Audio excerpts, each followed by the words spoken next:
Bom, pessoal, mais uma vez, bom dia. Eu agradeço a participação de vocês. Nós temos aqui o Alexander e o Pedro, né, do escritório Lunardelli, que é de consultoria tributária. O tema que vai ser abordado hoje vai ser interessante porque ainda na Abrapsa nós não falamos de reforma tributária olhando a prestação do serviço, né?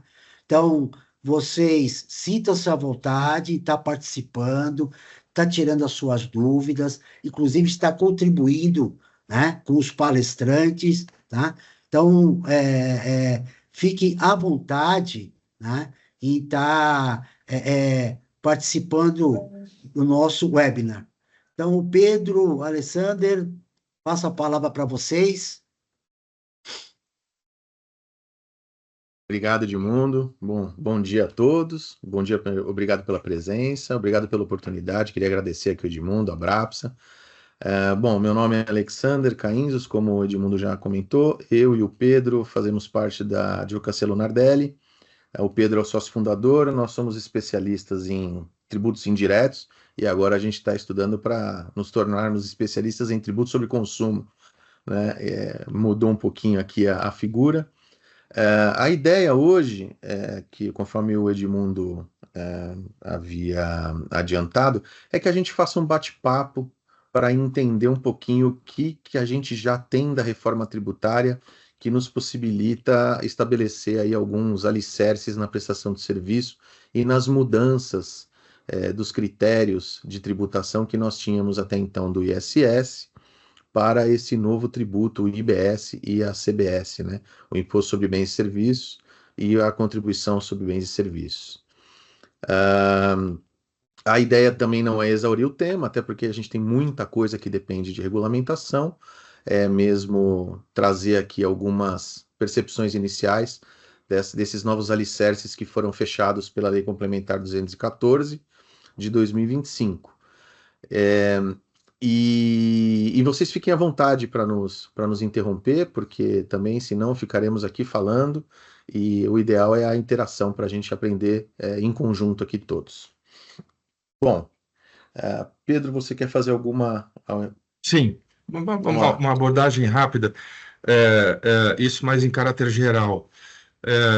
Talvez o ponto mais importante da reforma tributária é a mudança de parâmetros, né? Ou seja, muito embora se fale em imposto sobre o consumo, o primeiro ponto importante que a gente precisa chamar é que quando se fala em imposto de consumo, é que ele está estruturado para que todos os custos acabem recaindo sobre o consumidor final.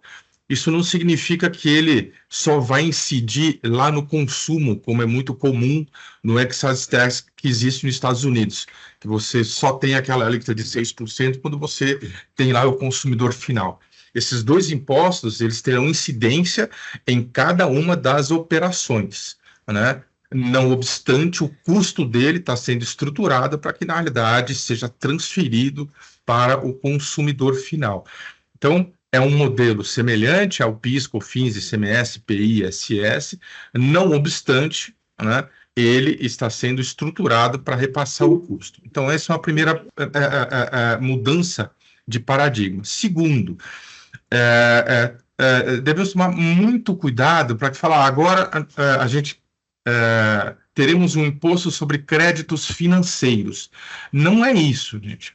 Porque a figura do crédito físico e crédito financeiro, que foi sempre muito debatida no âmbito do ICMS e do IPI, era sempre vinculada a uma determinada atividade. Então, se fosse no IPI, na realidade não se aceitava aquele crédito financeiro porque era só os produtos ou os créditos relacionados a bens ou insumos embutidos na máquina, né? No ICMS era na atividade, né? Depois expandiu um pouquinho para para a atividade do estabelecimento.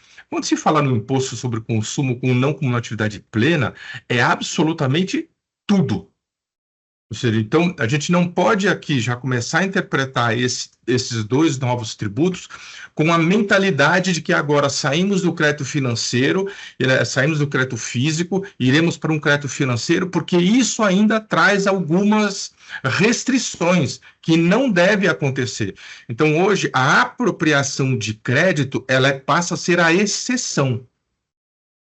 Então, o modelo de interpretação da legislação, diferentemente do ICMS e do IPI, em que o direito de crédito era só aquilo que a lei expressamente permitisse, vamos imaginar bens de uso e consumo, né? Era só a partir de 1933, a regra clássica do ICMS. Não. Agora, aqui todo e qualquer tipo de crédito, né, ele é admitido, deve ser compensado, vírgula, salvo as restritas hipóteses que existem na legislação. Então, a mentalidade é absolutamente inversa. A gente sai de um panorama em que eu só tomava crédito naquilo que a legislação me dava, e agora eu vou para uma regra em que eu só não vou tomar crédito nas restrições estabelecidas pela legislação. Caso simples que a gente tem, no caso do simples, né, no caso de isenção, imunidade e algumas coisas assim. São hipóteses absolutamente restritas.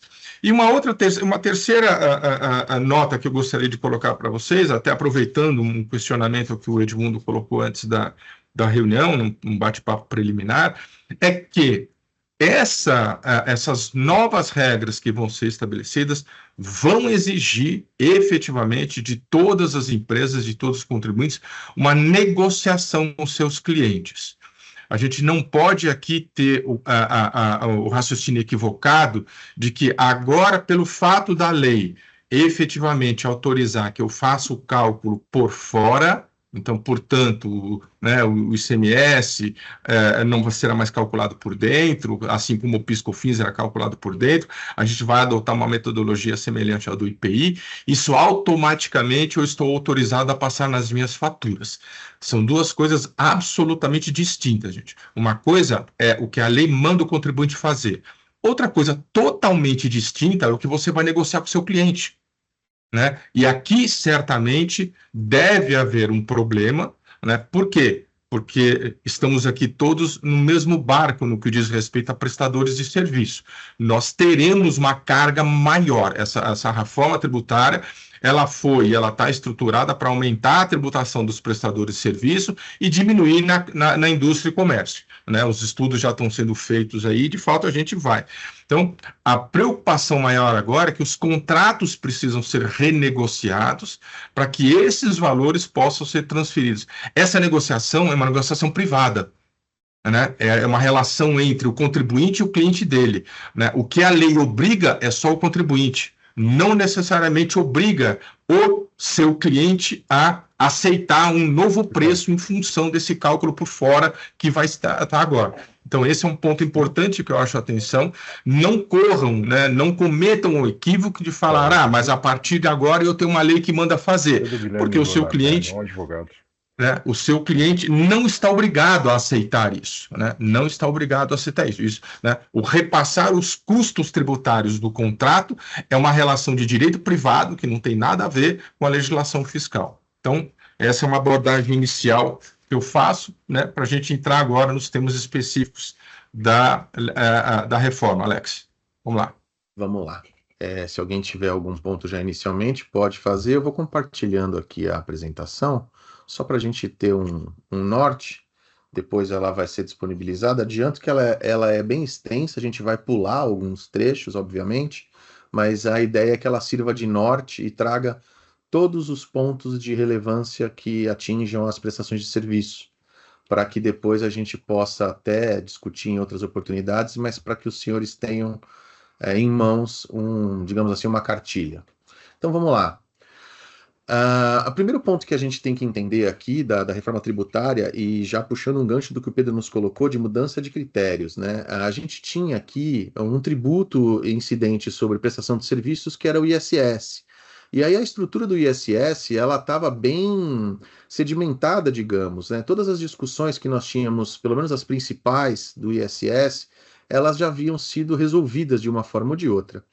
Então, nós tínhamos ali o tributo ISS, ele era devido na prestação de serviços, que era considerada aquela obrigação inicialmente de fazer, depois foi abrindo um pouco o leque, mas nós tínhamos uma lista na lei complementar que nos dizia quais eram os tributos ali, quais eram os serviços, perdão, atingidos pelo tributo. Agora, quando a gente vem para o IBS, muda um pouco de figura. Por quê? O prestador de serviço antes, ele seria tributado apenas pelo ISS, falando aqui de município, e os tributos federais, né? E quando a gente fala agora do IBS, o IBS ele juntou o ICMS e o ISS. Então o IBS ele tem uma alíquota maior, e isso faz com que, então, como o Pedro havia dito, a carga tributária sobre as prestações de serviço, ela aumente. E por que que ela aumenta? Porque a gente tem, então, agora um tributo que incide sobre operações com bens e serviços, e tudo junto. E aí a legislação ela já traz para nós o seguinte, ou a gente está falando de bens materiais ou imateriais, e tudo que não se encaixar nesse conceito de bens e materiais será considerado serviço. Então, assim, a abrangência do serviço, ela ficou também muito maior. Antes nós tínhamos algumas exceções que escapavam da lei complementar, por exemplo, uma locação de bens móveis, as discussões sobre royalties, isso aqui é uma cessão de direito, não é necessariamente uma prestação de serviço. Essas discussões, elas são superadas agora. Não existe mais esse tipo de diferenciação para caracterização. É tudo serviço, e ainda que não fosse, eu poderia considerar, por exemplo, como uma cessão de direito, ou como acontece, por exemplo, na cessão de marcas, royalties e etc. E agora eu tenho previsão específica para que isso seja considerado hipótese de incidência, né, o fato gerador do tributo. Então, hoje o que nós temos independentemente do título que nós dermos a esse negócio jurídico que está sendo praticado, o fato é que ele vai ser tributado pela IBS, pela CBS e pelo IBS. Então, envolvendo uma prestação, um pagamento com uma contraprestação de algum tipo de cessão de direito, prestação de serviço, entrega de um bem móvel, a exploração de um intangível, é prestação de serviço para esse fim de tributação que a gente está colocando aqui. Então, essa nova definição de serviços, ela é importante. Alex, só me permitir aqui, em resumo, né, o serviço agora é por exclusão do que não entra nos bens materiais. Exato. Ou seja, então, quando a gente fala operações com bens materiais, né, estamos falando na classificação de direito civil, que são aqueles intangíveis, a mercadoria clássica, tal. Né? A gente sai, portanto, e aí para vocês terem uma ideia da amplitude desses tributos, a gente sai daquela famosa taxatividade do ISS, né, ou do IPI, que precisaria estar na TIP, para algo que é tudo que não é tangível, você cai na regra do serviço. Então, é absolutamente tudo. E, novamente, a gente vai por uma excludente. Só não vai tributar na categoria de serviço aquilo que a lei, efetivamente falando, não tributa. Esse aqui não tributa. Né? Então, a gente sai de algo que era muito objetivo, né, e sai por algo absolutamente amplo e extenso, aquilo que eu não toco, não tangencio, aquela mercadoria, a coisa em si, eu sempre vou tributar pela categoria dos serviços, vírgula, né, com exceção expressa taxativa na lei. Então, a amplitude desse imposto é gigantesca. E faz sentido, né? Ou seja, nessa mudança de paradigma em que se tributa todo e qualquer tipo de negócio jurídico que ocorre na economia, vírgula, salvo aquelas expressas, né, e taxativas hipóteses que a legislação não admite.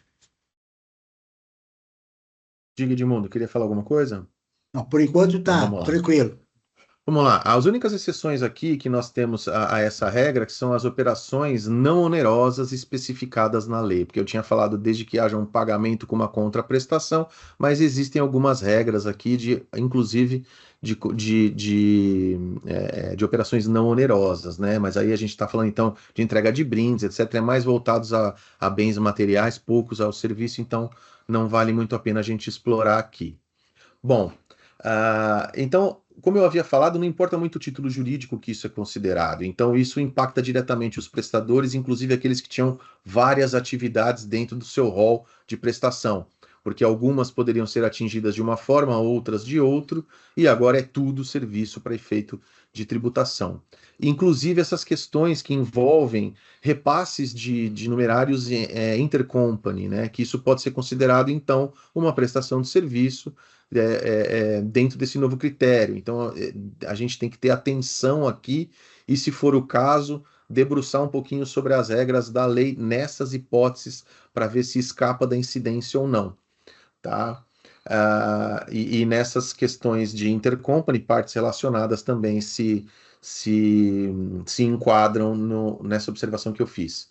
Bom, com relação a exclusão de incidência, a gente tem aqui uma clássica exclusão de incidência que para a prestação de serviço ela é importante porque ela impacta não só a não incidência, mas vai impactar questões de crédito quando a gente comentar, que é justamente a mão de obra, né? Então a prestação de serviço com vínculo empregatício, ou seja, o contrato de trabalho, né? Ele não incide o IBS, obviamente, porque a gente está falando de uma relação de trabalho e não de consumo, mas o fato de não incidir o IBS, a gente vai ver lá para frente, que impede a tomada de créditos também.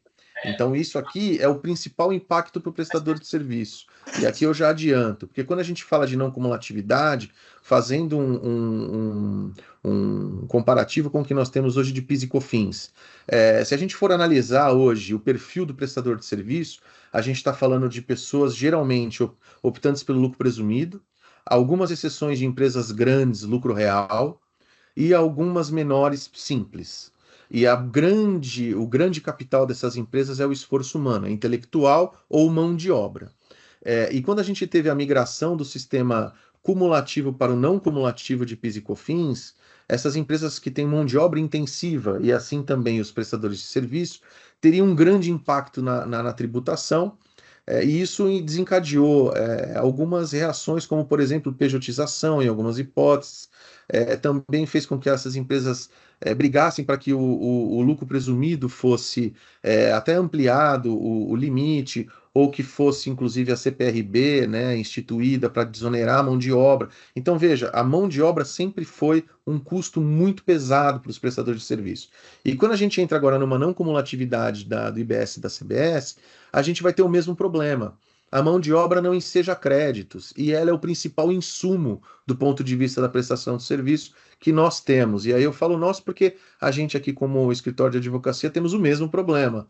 O nosso capital ele é humano, né? E ele não gera direito a crédito e é a principal custo que nós temos. Então isso é importante, essa ressalva aqui, porque ela vai nortear toda essa interpretação e essas atitudes que o Pedro colocou de revisitar contratos, preços e renegociar com fornecedores e clientes.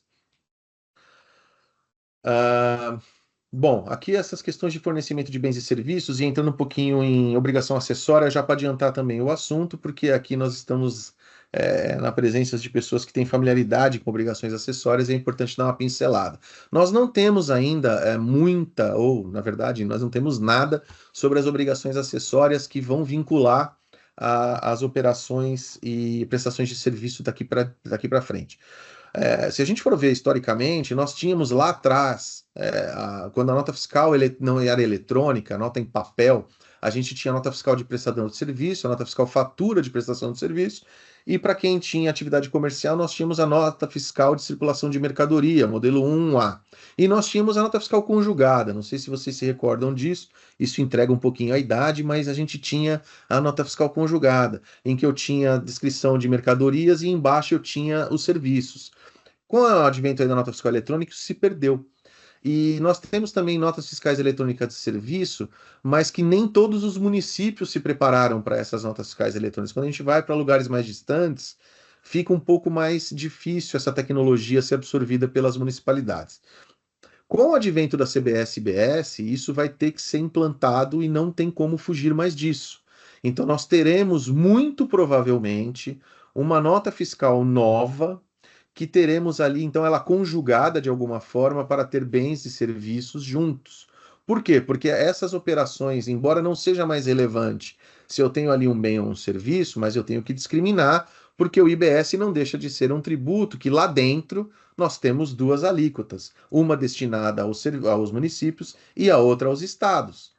Então, ali existe a necessidade do comitê gestor de identificar o que irá para um determinado estado e o que irá para um determinado município. Então, essa abertura de serviços e bens vai ter que ser feita numa nota fiscal.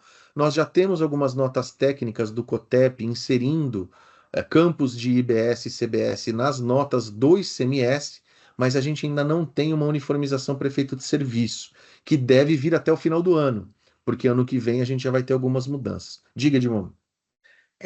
Uma dúvida, no slide anterior você até mencionou lá empresas de outsourcing, tecnologia. Sim. A pergunta é, como é que fica hoje, né, para o contador, né, ou contador de uma determinada empresa, ou mesmo as empresas de outsourcing? Quer dizer, isso vai aumentar a carga de trabalho, vai ser mais complexo para a apuração dos tributos. Quer dizer, qual seria a visão de vocês para a responsabilidade do profissional? Tá, vamos lá. A gente tem algumas coisas que a gente consegue já inferir. Como nós teremos um modelo de transição que vai durar alguns anos, a gente está falando de uma transição que vai de 2026 até 2032. Então, eu não estou nem falando aqui da prestação do próprio outsourcing, mas do atendimento que ele faz, dos clientes que ele vai atender. Como nós teremos os dois regimes convivendo nesse período, é inevitável dizer que a gente vai ter um aumento de carga de trabalho e uma diferenciação de complexidade. Por quê? Porque eu vou ter que atender os dois regimes. Então, nesse período, Edmundo, é inevitável dizer teremos mais trabalho e teremos um risco maior porque a gente vai ter que analisar dois conceitos distintos, como o Pedro falou, a gente vai ter que pôr o bonezinho da regra anterior e fazer uma apuração. Depois a gente vai ter que abandonar aqueles conceitos, colocar um outro boné e falar, agora o conceito é esse aqui para fazer essa nova apuração e tentar ir casando esses dois conceitos durante esse período. Diga, Pedrão. Se me permite um ponto, eu acho que essa complexidade ela deve aumentar num primeiro momento, principalmente pelas regras que a gente vai abordar mais para frente, mas já que você mencionou, talvez até por conta do tempo, vale a pena a gente já falar agora. A modalidade de não cumulatividade que vai ter no IBS e na CBS, ela é muito mais analítica do que nós tínhamos, né, do que nós temos em relação ao IPI e ICMS. Exemplo. Cabe, por exemplo, ao profissional de contabilidade, na hora que ele vai preencher no que diz respeito ao ICMS, ele pega uma nota e vai lançando todas as operações ali, podendo ter alíquotas diversas, mas ele lança ali, ponto final. Né? A partir de agora, né, a não cumulatividade não será mais por saldos, como regra. Né? Quando a gente pega hoje a compensação de semestre de IPI, você lança tudo, passa a régua, aquilo que você tem de débito, saldo devedor versus saldo credor, aí extingue aquilo, se der saldo credor passa para o mês seguinte, se der saldo devedor você paga. A partir de agora, a partir de 2026, quando entra em vigor a regra da CBS, a não cumulatividade ela é linear. Ou seja, e principalmente por força das regras do split payment, né, você vai vincular o débito de uma determinada prestadão de serviço ou de um negócio a um determinado crédito relacionado na operação anterior. Então, você tem critérios que estão previstos na lei complementar que faz distinção entre vinculação e imputação. A regra do saldo, ela passa a ser a terceira hipótese de compensação. Então, primeiro você sempre extingue, né, o imposto de uma nota com o crédito, né, de um insumo de uma nota anterior. Essa não cumulatividade, inclusive, ela é cronológica. Você primeiro quita os débitos das prestações anteriores de trás para frente. Então, você vem quitando esses créditos com base nos débitos que você vai tendo. Então, você tem uma primeira não cumulatividade linear, depois você tem uma segunda não cumulatividade por saldo, e o que sobra você vai levando para meses subsequentes. Esses controles de indicação nas notas, né, de forma absolutamente individualizada, isso caberá ao profissional da contabilidade. Então, nesse aspecto aqui, né, ele vai ter que tomar cuidado, né? Uma outra complexidade, se eventualmente ele atender uma empresa que, por meio da regra do split payment, ela adote, né, a regra de ela quitar o imposto devido pelo prestador, pelo fornecedor dela, porque ela quer automaticamente o crédito, nesse momento vai ter que haver esse controle. Não obstante, o sistema que se pretende empregar, que o governo está falando que fará esse checklist, né, e isso deverá ser feito um double check aí pela contabilidade.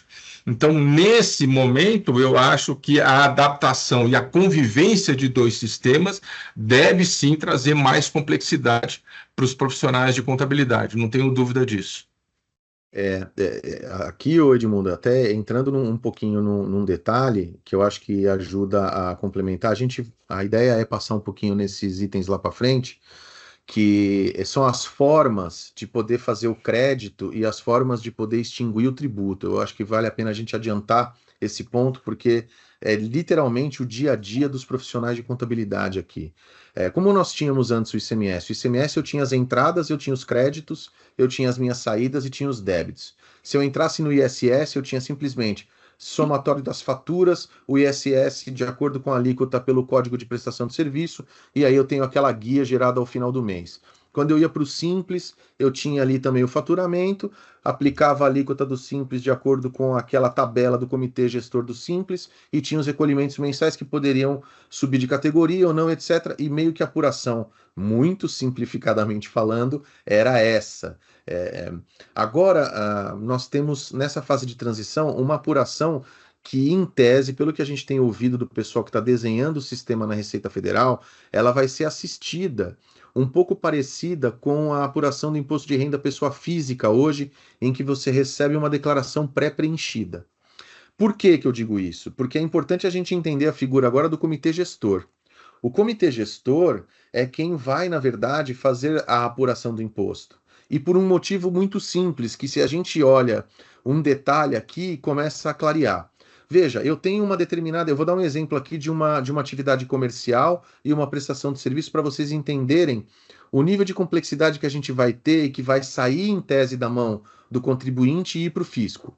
Vamos supor que eu tenho uma indústria no Rio Grande do Sul que faz um semi-acabado.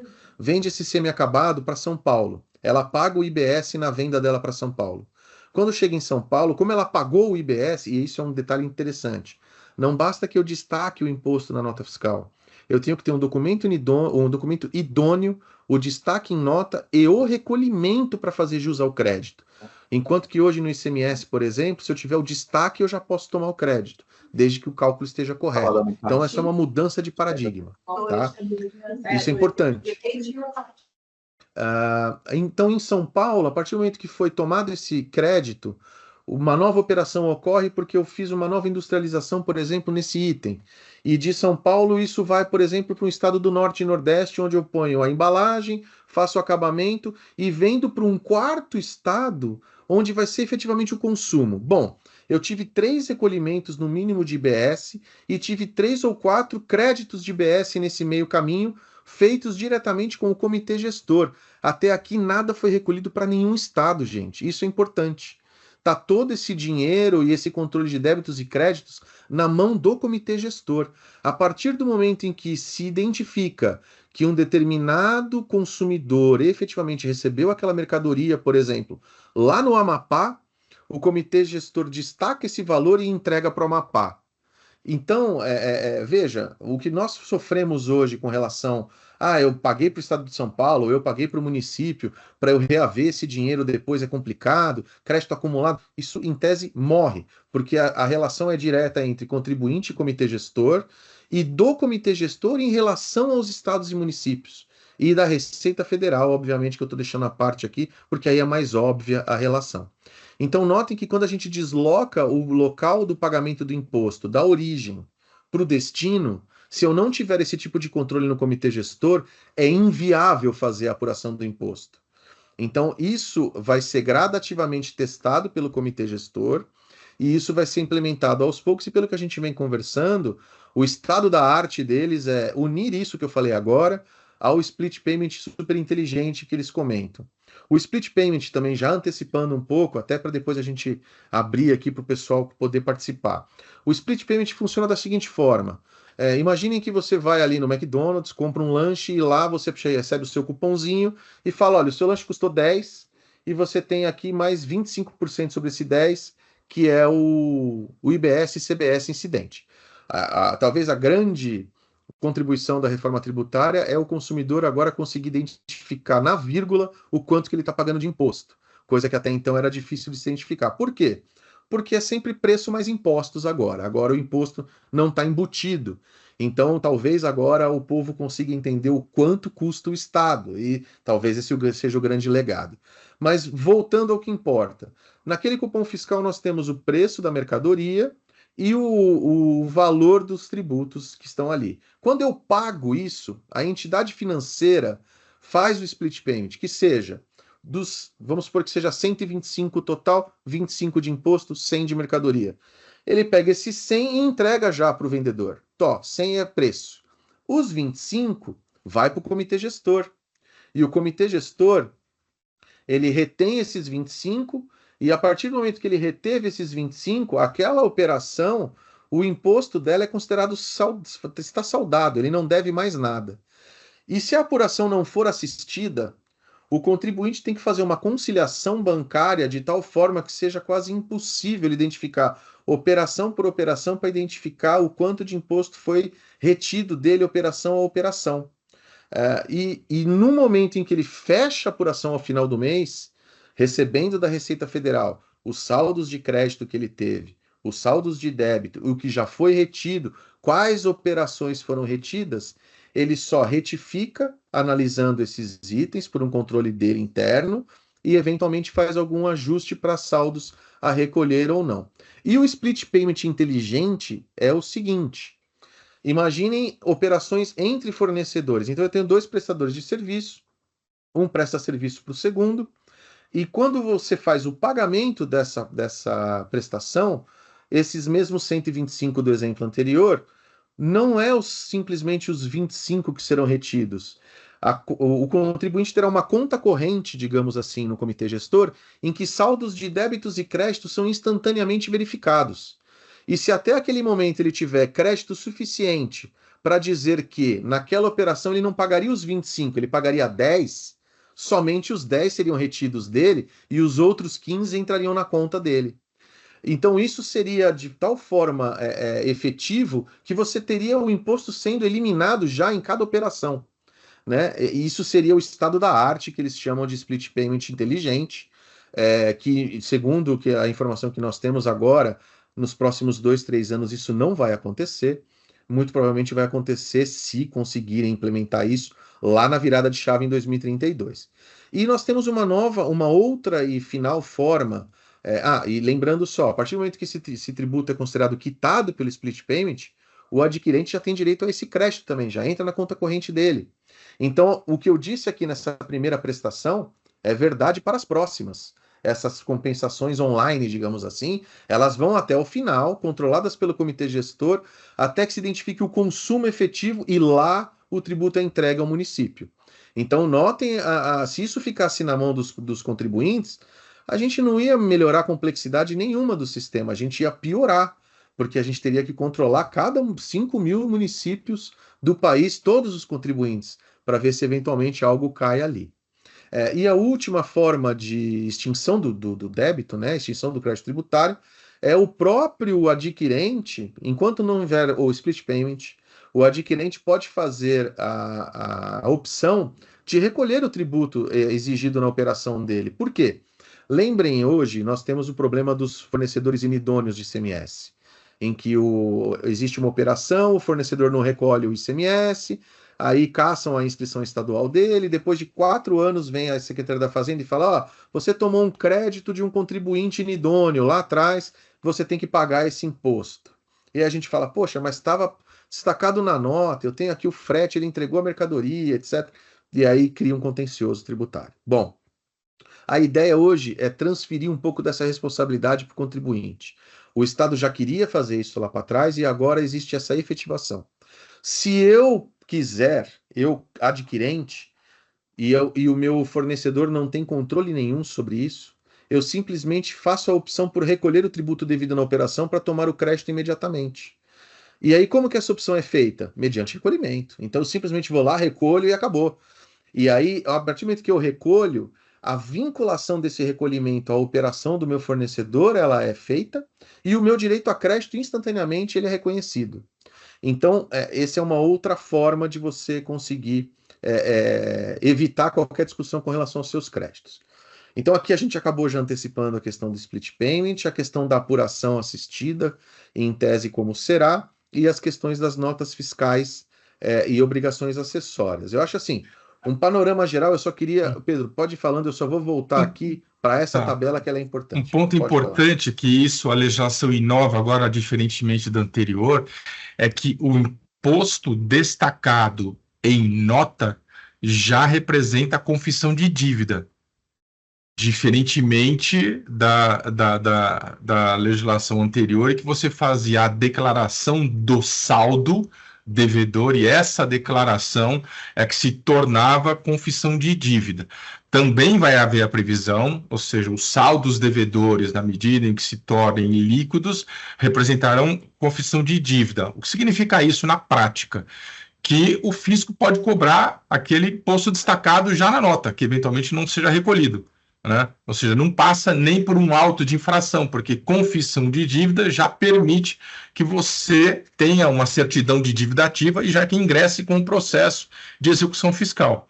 Então, essa é uma mudança bastante relevante também que tem essa legislação, né, diferentemente da anterior. Boa. Aqui, voltando para a vaca fria dos números, né? Aqui a gente fez um comparativo com o lucro presumido, porque as alíquotas são mais fechadas e padrão, né? O simples ele pode variar um pouco, mas o exercício pode ser utilizado aqui para comparar também o simples. Veja, hoje nós temos ali a alíquota efetiva de carga tributária, alíquota efetiva não, carga tributária efetiva. Quando a gente fala no lucro presumido, o IR 4.8 já com os adicionais, o contribuição social, mas quando a gente fala do PIS e COFINS, ele é cumulativo e a gente tem 3,65. Quando a gente vai para a CBS, a gente entra na não cumulatividade e a gente vai para 9,30. Repara que não é nem 9,25 que a gente tem hoje no lucro real. Ela é 9,30, ela é até um pouco maior que a carga tributária que nós tínhamos antes.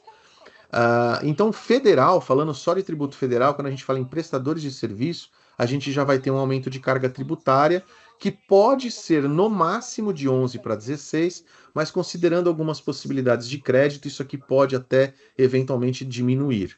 Mas o pior cenário é aumentar esse que seria o 100% de carga. Se nós formos para o municipal, aqui nós temos um problema porque, como eu havia dito, o ICMS, que antigamente ficava fora dos contribuintes prestadores de serviço, como foi substituído pelo IBS e é tudo a mesma coisa agora, a gente tem, na verdade, embutido o ICMS dentro do que antes era o nosso ISS. Então, o IBS vem agora com uma alíquota de 18,7%, e lembrando que isso aqui são alíquotas estimadas, né? Falando um pouco sobre as alíquotas, essas são as alíquotas estimadas, a gente está falando lá agora já em 27,5%, 28% no total de IBS e CBS. O comitê gestor vai fazer um estudo para apresentar ao TCU e ao Senado, ao Congresso, para se estabelecer a alíquota de referência.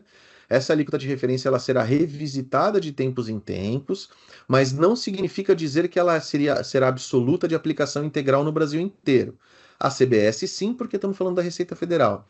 Mas o IBS, nada impede que estados e municípios mudem essas alíquotas e que nós tenhamos uma carga tributária, inclusive, efetivamente maior do que esses 18,70 aqui. Então, o que a gente está falando no final das contas, no pior cenário de IBS, é que a gente tem um aumento de carga de 16 para 35, tá? Lembrando aqui que essa aqui é a alíquota padrão, mas nós teremos um regime, pelo menos alguns aqui, muito provavelmente que estão presentes, de acordo com a atividade. Então, quando a gente fala, por exemplo, de administradores, advogados, arquitetos, contabilistas, economistas, profissionais, né, de uma forma geral, profissional de profissão regulamentada, nós teremos uma redução de 30% dessa alíquota aqui. Então, ao invés de ser os 18%, é 30% a menos aqui de alíquota. Então, eu falei o pior cenário porque a gente está falando de uma alíquota de referência que eventualmente pode até ser maior em algum município. Então, esse é o pior cenário que nós temos hoje. Mas essa alíquota de IBS ela tem que ser reduzida por alguns tipos de prestadores de serviço, que aqui fica muito parecido com aquelas profissões dos profissionais, sociedades uniprofissionais. Não sei se vocês se recordam que a gente saía da alíquota do ISS fixo, padrão, e ia para o fixo, né? Aqui é muito parecida a regra, inclusive, de que a prestação tem que ser exercida pelo próprio sócio, tem que ser regulamentada. É bem parecido o critério, tá?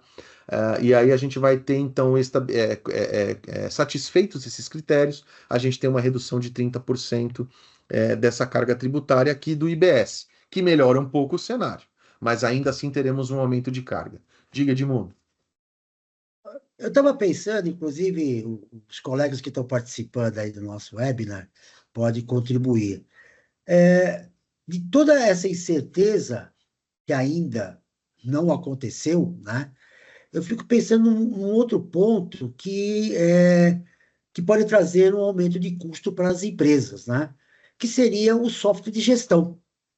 Então, esses softwares, eles não estão preparados para todo... Quer dizer, é um processo para você controlar, né? Ó, quanto que efetivamente eu vou pagar de imposto ou o meu cliente vai pagar de imposto, né? Então, quer dizer, vai ter que ter um controle tão rigoroso, e isso já aconteceu lá atrás, de que teve empresas de software de gestão que determinados processos eles falaram, olha, isso aí não é comigo, não. Isso eu não vou disponibilizar para o meu software. Você tem que achar uma outra alternativa ou contratar um outro software para que ele possa fazer esse controle, né? Exato. Então, eu estou olhando, quer dizer, ou no segundo semestre, né, que vai entrar em vigor em 2026, ou mesmo em 2026, qual vai ser o custo em tecnologia que essas empresas vão ter? É isso aí. É difícil mensurar assim de bate-pronto, mas assim, é isso, Edmundo. A gente enfrentou isso lá atrás em alguns momentos, quando a gente tinha, por exemplo, indústria tem muito esse problema, né? Você tem o SAP e aí você tem uma colcha de retalhos para poder extrair informação do SAP para poder apurar impostos. Nós temos aí, eventualmente... Você dá um exemplo, Alex? Diga lá. Dá um exemplo.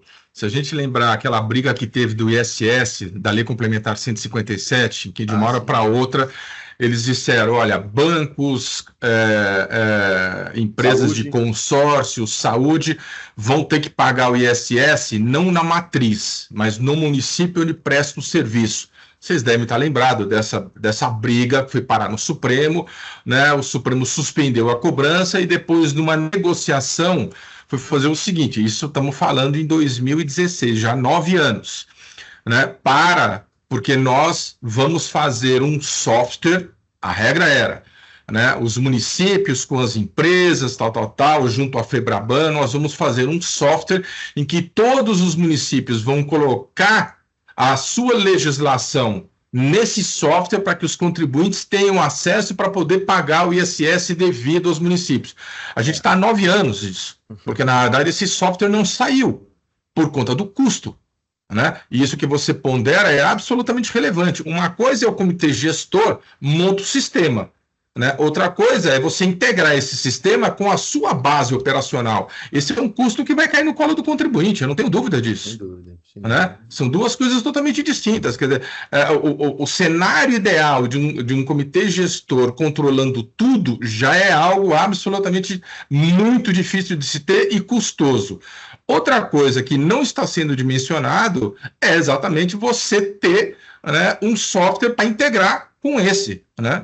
E outra coisa, nas questões do seu dia a dia, né? O seu controle de capital de giro, porque antes é algo que a gente não falou, mas é extremamente pertinente, né? As empresas normalmente trabalhavam com prazo de 15 a 30 dias de girar esse dinheiro do imposto recolhido no preço como seu capital de giro. Isso vai acabar. Né? Isso vai acabar, porque a partir do momento em que o imposto está sendo recolhido quando né, o contribuinte, quanto você destaca e ele recolheu, né, o fornecedor do produto, do serviço, não terá o dinheiro do imposto para girar como seu capital de giro. Né? Esse é um outro ponto também que isso implica custo para as empresas. Isso é importante, só até para fechar. Vamos supor que nós tenhamos, por exemplo, prestação de serviços continuadas, né? E também prestação de serviços com adiantamento de valores. A legislação ela traz uma regra em que os pagamentos ensejam a hipótese de incidência do imposto, né? É momento de ocorrência de fato gerador. Então, imaginem, por exemplo, um serviço que ele é feito continuamente. Antes a gente tinha aquela coisa, olha, independente de ser pago ou não o serviço, eu tirei a nota fiscal no final do mês, representando o esforço daquele mês, eu tenho a incidência do ISS. Hoje nós temos uma regra parecida, então se eu não tenho como simplesmente falar, olha, o serviço ele se encerrou e vai demorar 6 meses, não, eu faço frações disso mensalmente e faço a emissão do documento fiscal. Mas vamos supor que eu tenho um adiantamento, então eu sei que eu tenho que fazer um esforço muito grande, então eu peço um adiantamento para o meu fornecedor, ponho minha equipe em campo, ela começa a fazer o trabalho e conforme o trabalho vai sendo realizado, eu vou faturando e abatendo os adiantamentos que foram realizados. Hoje muda um pouco de figura com relação à tributação. No momento em que eu tiver o adiantamento, eu já tenho que recolher imposto. E se eu tiver o split payment, eu não vou ter nem escolha. Na hora que fizer a antecipação, já vai embora esse dinheiro, eu não tenho nem como contar com ele. A partir do momento em que eu tiver o serviço sendo prestado e as notas sendo emitidas, existirá um controle para se fazer a compensação, entre aspas, do que foi pago na antecipação com o efetivamente realizado, e ao final da prestação de serviço, eu posso ter algum tipo de complemento ou ressarcimento do IBS antecipado na antecipação também. Então, veja, tudo é antecipado para o fisco agora, e depois eu justifico ou não se eu posso fazer o ressarcimento disso. Antes, nós tínhamos uma situação inversa. Eu primeiro declarava e recolhia depois o tributo. Agora, o tributo eventualmente já vai estar recolhido antes mesmo de eu fechar minha apuração. E isso é uma quebra totalmente de conceitos, tá? Obrigado. Nada. Eu vou passando aqui um pouquinho a apresentação para ver se tem algum ponto que faz sentido a gente comentar que passou em branco, mas eu queria abrir aí, Edmundo, se alguém tiver Tá. algum ponto. Pessoal, alguém tem alguma dúvida? Perguntar aí no chat se a apresentação vai ser disponibilizada. Vai sim, viu, pessoal? Nós vamos receber. Ah, Inclusive, eu queria pedir para vocês, por gentileza, nós vamos estar encaminhando uma pesquisa de satisfação, que para a Abraps é muito importante a opinião de vocês, tá? Então, se possível, vocês responderem a pesquisa, por gentileza. tem uma questão. Bom dia, Diga lá, Pedro. desculpa. Bom dia. Diga. Bom dia. Eu queria ter uma dúvida sobre o crédito, né? Na prestação de serviço, né? Você estava comentando que, por exemplo, escritório de contabilidade, ele vai lá, presta serviço. A empresa que contratou o serviço, tá? Vamos pensar que é uma indústria. Ela vai poder tomar esse crédito tributário? Se você for tributado pelo regime regular do IBS e CBS e tiver recolhido imposto, sim, ela pode tomar esse crédito. Aqui entra aquilo que o Pedro no início comentou. Em tese, tudo dá direito a crédito hoje, exceto que a lei veda. Então, para a empresa que está tomando o serviço, a nível de custo não aumenta para ele, né? Porque Então, ele paga, mas no fim do dia ele vai tomar o crédito também. existe um custo financeiro, talvez, sim, Isso, exato. mas, por exemplo, hoje quando a gente fala, vamos pensar em contratos, não renovação de contrato, vamos pensar no contrato em si. Para a empresa que está tomando o serviço, ela pode ter um custo financeiro pelo fato de estar pagando ali no exato momento. Mas no fim do dia não aumenta o custo do serviço para ela, né? Fica na mesma. Ou tô errado? Não, faz sentido o que você está falando, a gente só precisa colocar em perspectiva o seguinte: hoje você fatura 100. Sobre esse 100 ela toma crédito de PIS, ela não toma crédito, mas se a gente for dizer amanhã, você não vai faturar mais 100, você vai faturar 125. E aí ela vai tomar crédito dos 125. Então você tem uma disponibilidade financeira maior e essa diferença ela toma crédito. Então, assim, o serviço em si continua sendo 100, desde que você consiga repassar os 25. O que a gente está exato. colocando aqui é isso.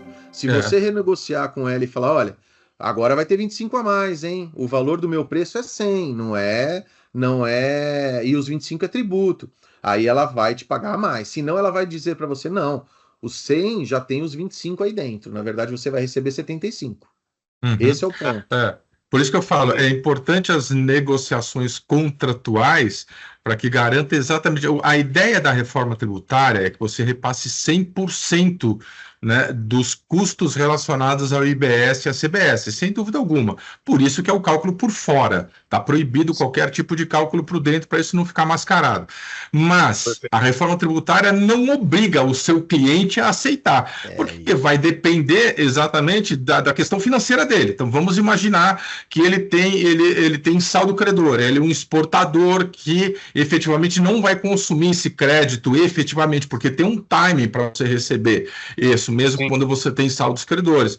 Então, o cuidado a ser colocado aqui nessa negociação é que lhe garanta mesmo você repassar 100%, mas isso é uma questão contratual. A lei não obriga o seu cliente a aceitar que você repasse por isso. Daí a necessidade de você ter um contrato que lhe garanta isso. Já temos mais duas aqui no chat, Edmundo.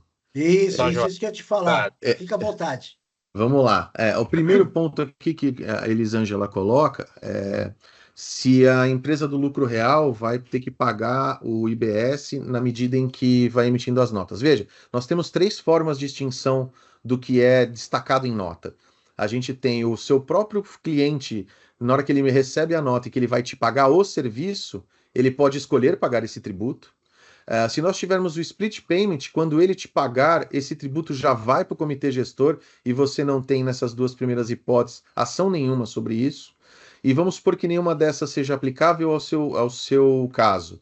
Você vai sim emitir a nota fiscal, não vai pagar o tributo naquele momento, e aí ao final do mês você tem a apuração em que você pode compensar com créditos ou ter um saldo devedor que você recolhe, muito parecido com o ICM. E tem mais uma hipótese também, se na realidade essa empresa tributada pelo lucro real fizer as negociações dela via plataforma, né, plataformas digitais, a legislação também pode atribuir a essa plataforma digital a responsabilidade por recolher esse imposto em seu nome.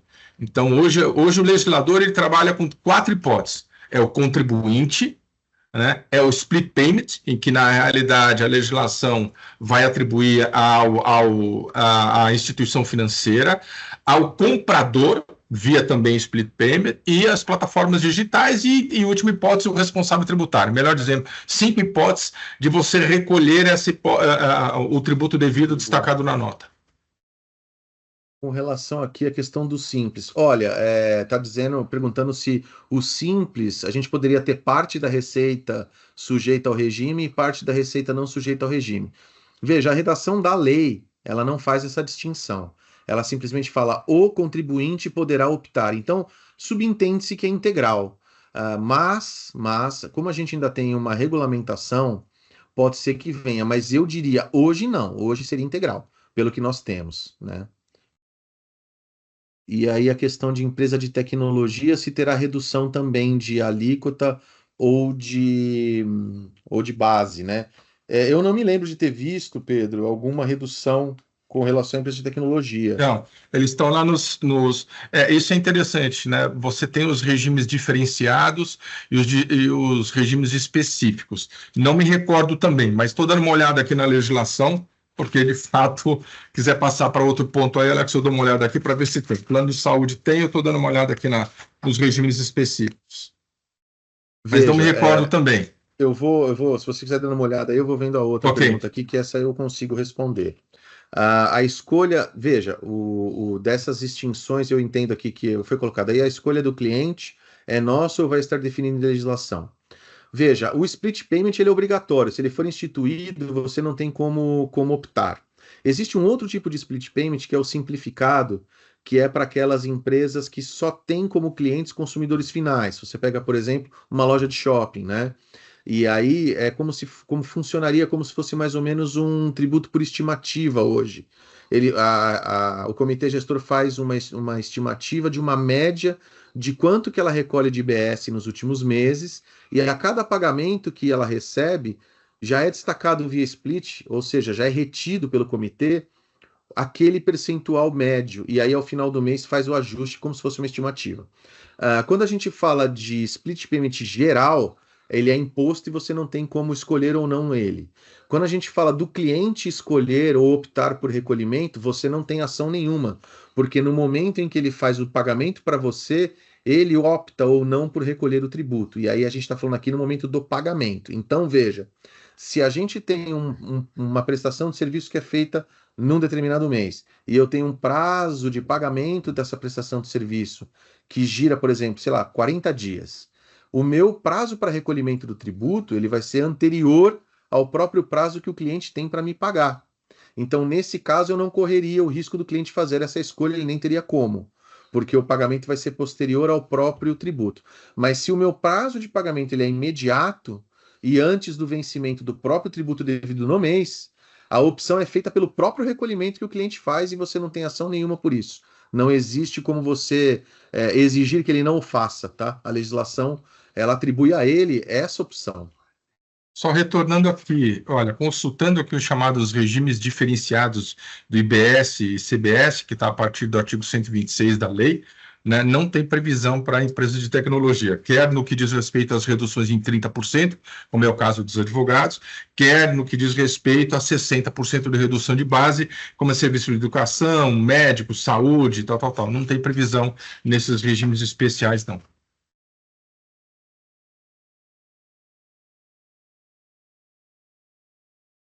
Mas Um alguém? outro ponto aqui importante, Edmundo, só para com relação às importações e exportações de serviço, né? Já que a gente está falando de serviço, eu não sei se vocês se recordam, do PIS e COFINS a gente tinha um critério bem objetivo.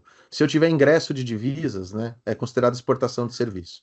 E no ISS eu tinha o chamado local onde se verifica o gozo do serviço, a utilidade do serviço. Então existia uma discussão. Ainda que eu tinha ingresso de divisas, não necessariamente isso me isentaria ou teria imunidade da exportação.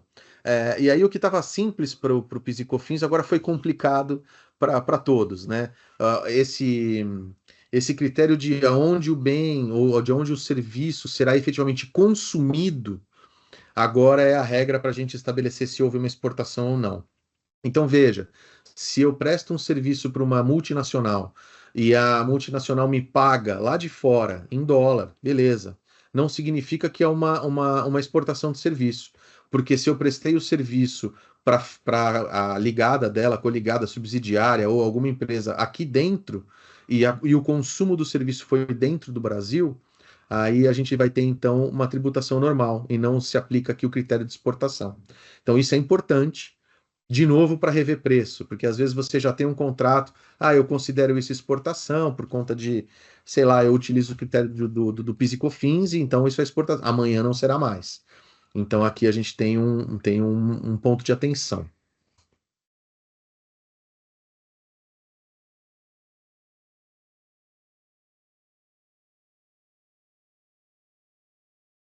Bom, acho que tem um outro ponto aqui interessante que é o seguinte: a partir do ano que vem, a CBS já entra, né? E aí nós teremos o recolhimento de uma alíquota simbólica a título de IBS, de CBS, perdão, e aí isso será compensado com o PIS e COFINS, ou seja, não haverá aumento de tributo, mas a gente vai ter já um recolhimento simbólico para que a Receita Federal comece a criar os sistemas de controle e as obrigações, tá? Então, a gente precisa ficar bem esperto nesse segundo semestre, nós que prestamos serviços para as empresas e que apoiamos as contabilidades e que trabalhamos com contabilidade, porque essa regulamentação tem que sair até o final do ano, já para entrar em vigor no ano que vem. O que nos deixa um pouco preocupado com relação à parte de sistemas que você falou, Edmundo. Porque, assim, talvez não haja tempo hábil para a gente se adaptar em vários pontos. Mas isso colocado de lado, embora seja importante, existe uma outra previsão que fala especificamente sobre 2026. As obrigações acessórias que forem instituídas, se as empresas as cumprirem Então, vamos supor que se cria agora a declaração do IBS e uma nota fiscal eletrônica para efeito de IBS. Se eu cumprir a emissão da nota fiscal para efeito de IBS e essa documentação eletrônica que eu devo emitir, essa declaração, eu não preciso fazer esse recolhimento, porque eu já estou atendendo, no fundo, aos controles que a Receita Federal quer ter. Então, seria interessante ficar esperto com relação a isso, para ver, na verdade, o trade-off, né? O que vale mais a pena? Se eu conseguir recolher e tiver um waiver para poder fazer a minha adaptação, beleza, pelo menos eu não estou inadimplente ou o meu compliance está ok. Agora, se não, eu já tenho capacidade de atender, aí eu não preciso ficar fazendo 2 guias, envolver financeiro, etc. Várias áreas da empresa acabam sendo envolvidas aí. Aí eu consigo resolver pelo lado da obrigação acessória.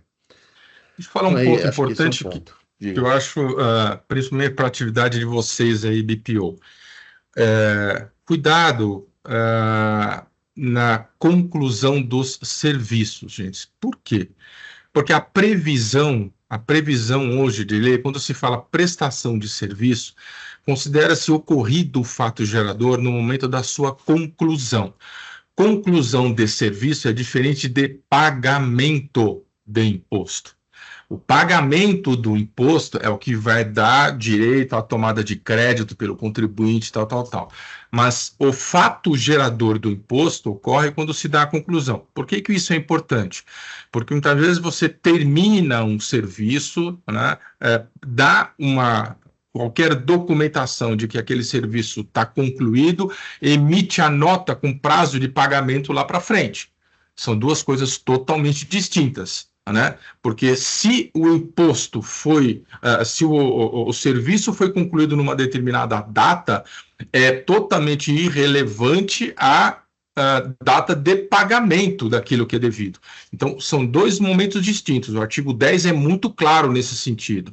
Regra geral para a prestadora de serviço, o fato gerador ocorre no momento da conclusão, independentemente da data de pagamento do imposto, né, relacionado a essa nota que está sendo emitida.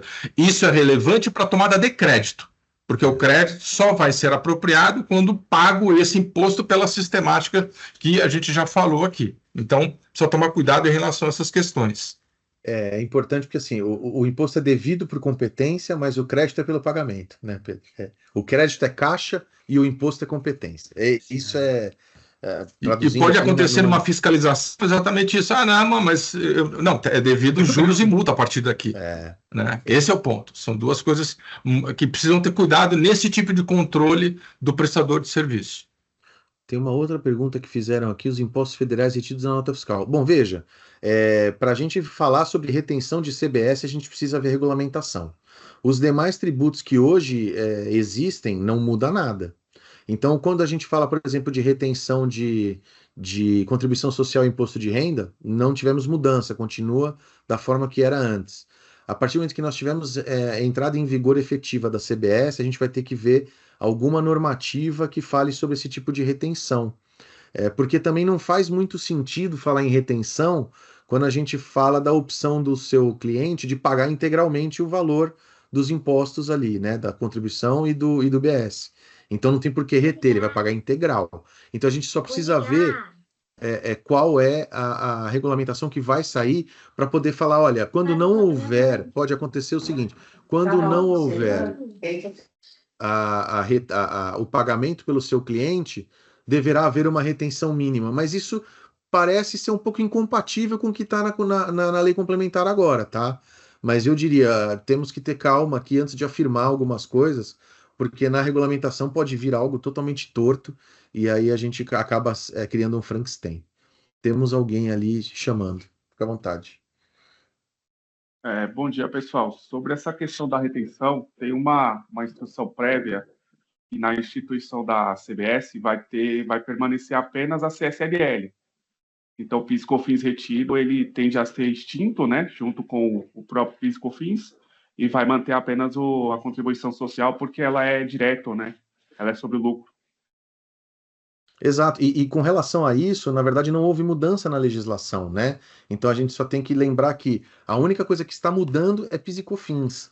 A contribuição social, o IR, por enquanto a gente não tem a gente não tem mudança. Então, aquelas hipóteses de retenção aí, bem lembrado. Agradeço aí a contribuição. Tem mais uma pergunta aí, não tem, Alex? Aí é difícil dizer, hein? A gente conversa com algumas pessoas que participaram, por exemplo, da idealização da reforma. A gente conversa com pessoas que participaram do texto.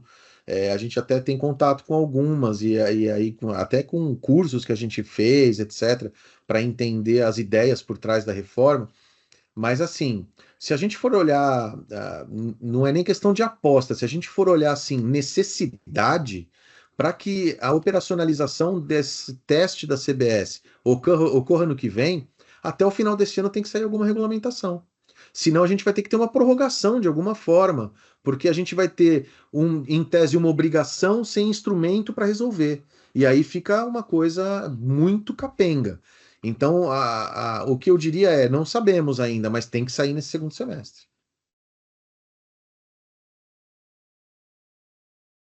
Mais alguém? Bom, pessoal, opa, temos aqui. Não, eu acho que tem uma pergunta aqui, ó, e a escolha do cliente é nossa ou vai estar definida na legislação depois do comitê gestor criado? Não entendi o momento da escolha. Veja, isso vai estar. Não sei se você já respondeu, Alex? Eu não prestei atenção. Que é justamente quando o cliente escolhe recolher o tributo no pagamento. Tá bom, ok. Desculpa. Não, imagina. Bom, pessoal, se ninguém tem mais alguma dúvida, vou passar a palavra para o Alex e para o Pedro fazer o encerramento. Mais uma vez, agradecemos aí a participação de vocês, a contribuição, e peço para, por gentileza, responder o nosso questionário, tá bom? Por favor. Bom, queria só agradecer. Vou compartilhar aqui os nossos contatos, embora o pessoal receba aí depois a apresentação. Fiquem totalmente à vontade para nos acionarem, para a gente bater um papo. A gente costuma brincar com os nossos clientes que agora, como está muito nova essa reforma tributária, nós somos, na verdade, ignorantes, compartilhando a nossa ignorância com todo mundo para a gente aprender junto. Então, o que vocês tiverem de ideias, dúvidas, vamos aprender juntos. E queria agradecer novamente, Edmundo, você, a Abrapsa, pela oportunidade. E obrigado. Estaremos juntos aí, se Deus quiser, nas próximas. Perfeito, muito obrigado. Eu que agradeço. Obrigado a todos também, Edmundo, a todos que tiveram presente, um número enorme de participantes. Muito obrigado pela oportunidade. Fiquem à vontade, por favor, de entrar em contato conosco. Assim, dúvidas mesmo, né? Porque quanto mais dúvidas, e vocês vão viver isso muito mais do que nós, né? Então, esse contato conosco ajuda, né, a gente trabalhar com exemplos, ver como é que essa legislação vai ser aplicada. Edmundo, novamente, muitíssimo obrigado. Até a próxima. Boa semana para todos aí. Para vocês também, viu, pessoal? Valeu. Um abração. Grande abraço. Até mais. Tchau.